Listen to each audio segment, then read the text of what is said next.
Salut à toi, saxophoniste, salut à toi, challenger. Euh, c'est le moment du tuto dont on a parlé rapidement pour vous enregistrer avec un minimum de matériel. Question matériel, qu'est-ce que j'ai moi? J'ai un vieux Mac de 2012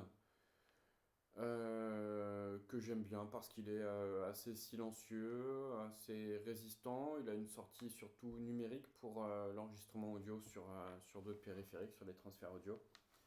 Donc voilà, une vieille machine peut suffire. On n'a pas besoin d'une config de malade pour s'enregistrer à la maison.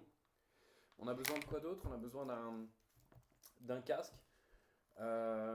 Si vous en avez un, c'est bien, ça suffira. Pas la peine d'en acheter un autre. Le mien est un Sony, il a la particularité d'être plutôt fermé.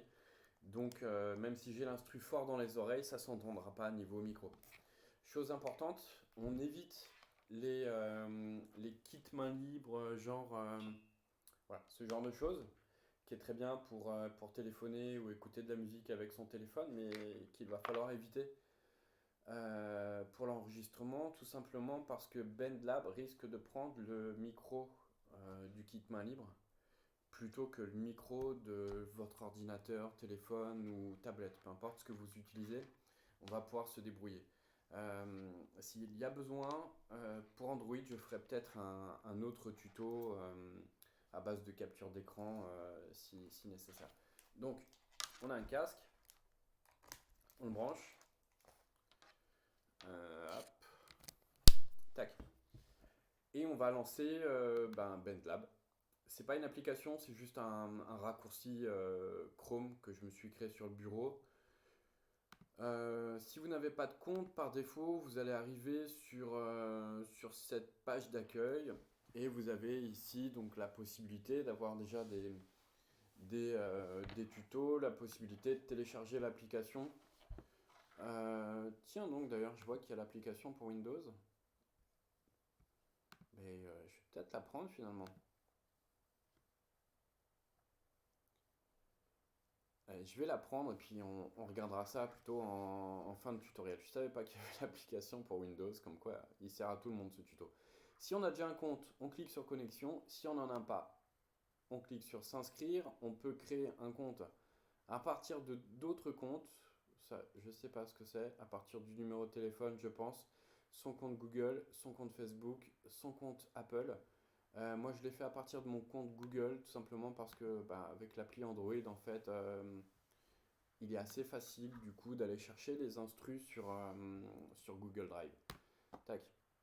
Donc on se connecte.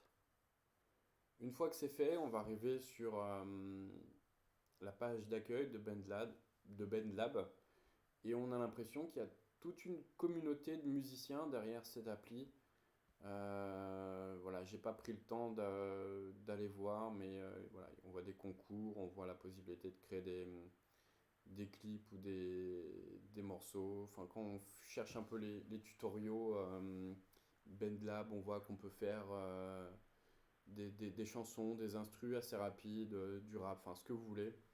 Et donc, il y a de grandes chances que ça puisse être adapté pour nous. Je vais quand même lancer l'installation du client. Ça me permet de vous montrer comment ça se passe, hein. Je le fais sans filet, mais bon, ça reste qu'une application à installer, ça devrait pas être compliqué. Et pendant ce temps-là, tac, bon, bah écoutez, on va aller voir. Euh, Tac, ça dit quoi? Ok, bah écoutez, on va privilégier plutôt donc cette plateforme. Je la trouve moins sympa tout de suite que l'interface web. Si je fais open ici, on a quoi? Bon, on arrive sur l'interface web. Donc finalement, je suis pas sûr que l'appli Windows serve à grand chose. On verra plus tard. Ici, vous voyez que j'ai déjà un nouveau projet. J'en ai déjà créé un. Je ne vais pas dire complexe, mais avec trois pistes. Mais pour l'instant, on va commencer par un projet simple.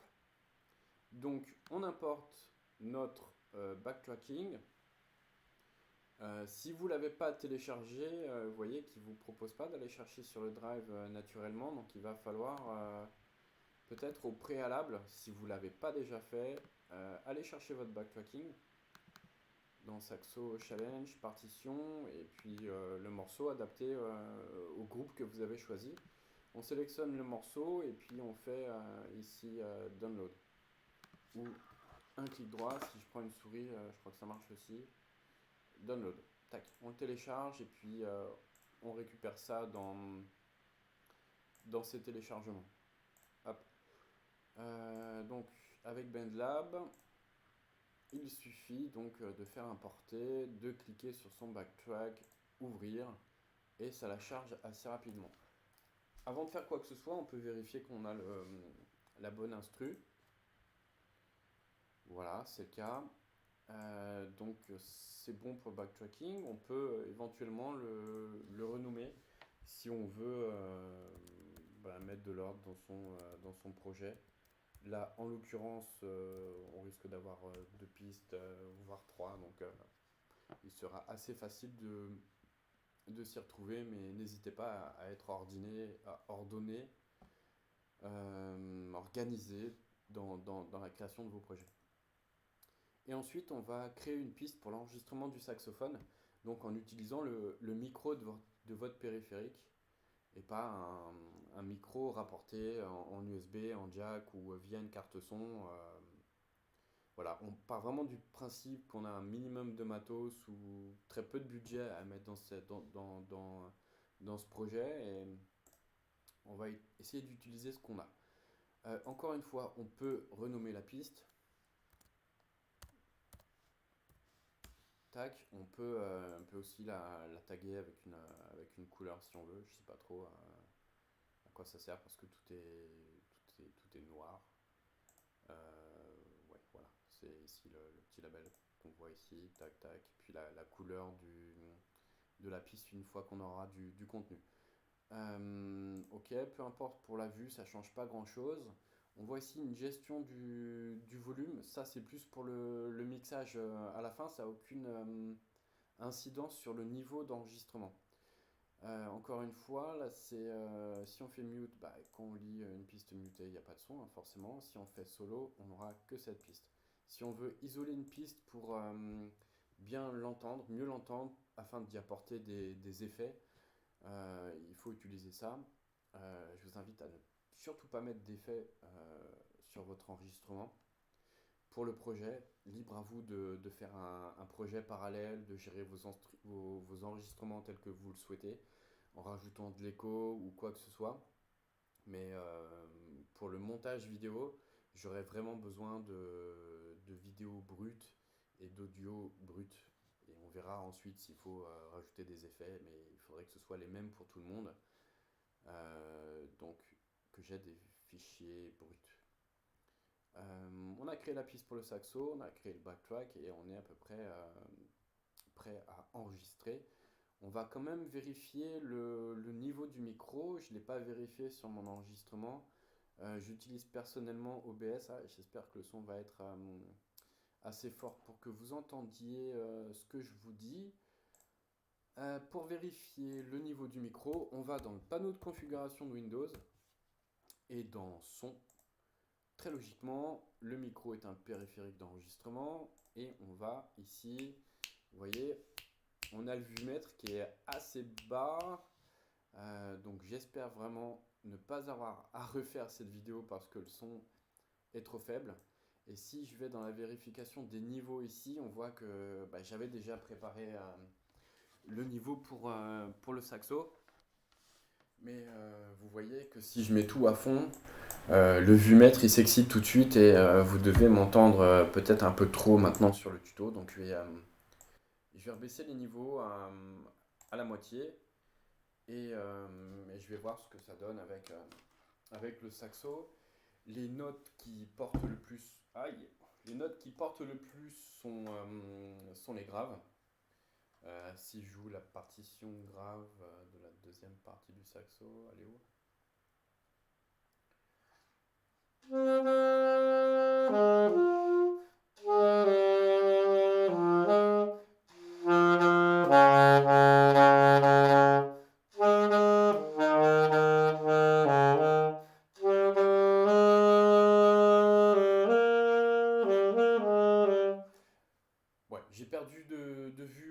partition parce que je regardais le vumètre, mais là, on est bien. Ouais, j'ai énormément de mal à apprendre un morceau par cœur. Je sais pas comment certains font, mais je suis admiratif. Donc là, on a réglé le niveau du micro, on a nos deux pistes, on a le saxo en main, on a la partition sous les yeux. Ben, il n'y a plus qu'à se lancer.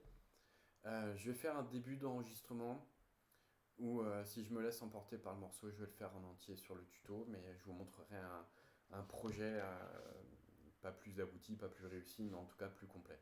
C'est parti.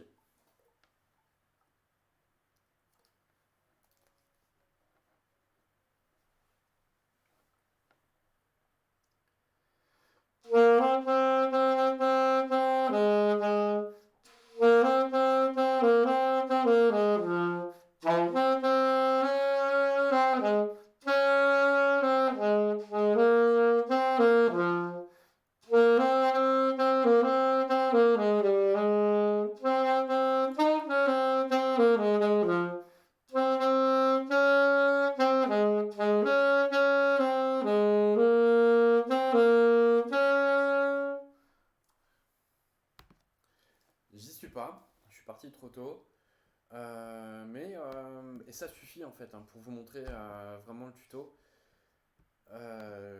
Voilà, j'ai fait plusieurs fois le tuto, j'ai pas envie de le refaire. On va laisser ça, je suis à côté, mais c'est pas grave.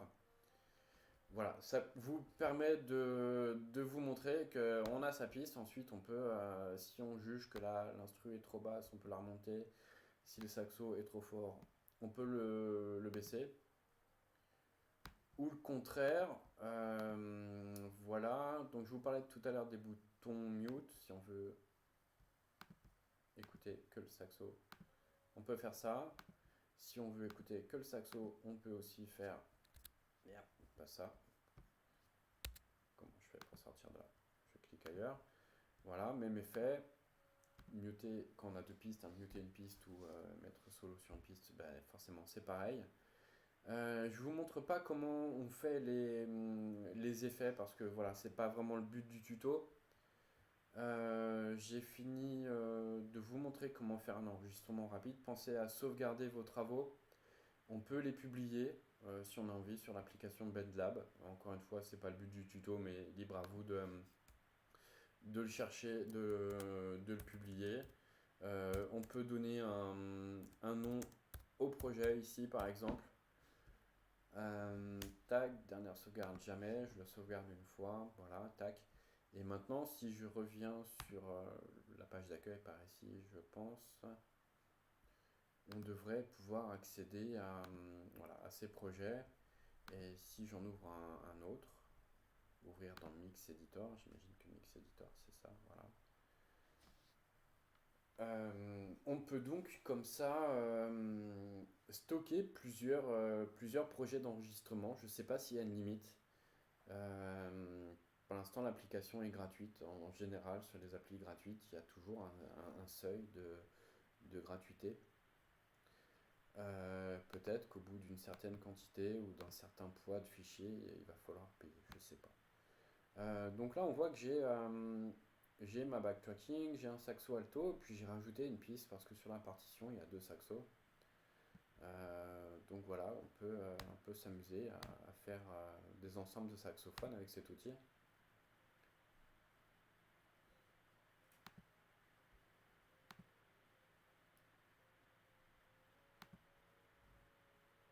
Tac, et puis voilà, on pourrait très bien rajouter des effets, comme je vous le dis. Bon, c'est pas encore parfait, hein, mais je reprends le saxo.